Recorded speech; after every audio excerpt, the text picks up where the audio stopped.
Okay, the other question. Which of the following statement do not describe cost of capital? Cost of capital in describe የማያደርገው የትኛው ነው ይለናል። So cost of capital የሚለውን ኮንሰፕት እንግዲህ ስናነሳ የፊርሙ in order to finance ያደረጉትን ኢንቨስተሮች ኮምፐንሴት ለማድረግ must earn ማድረግ ያለበት required rate of return ነው ብለናል።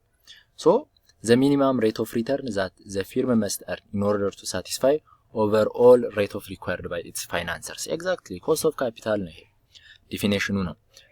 B, a minimum rate of return that commensurate with the risks the group of lenders accept as a result of investing in the firm.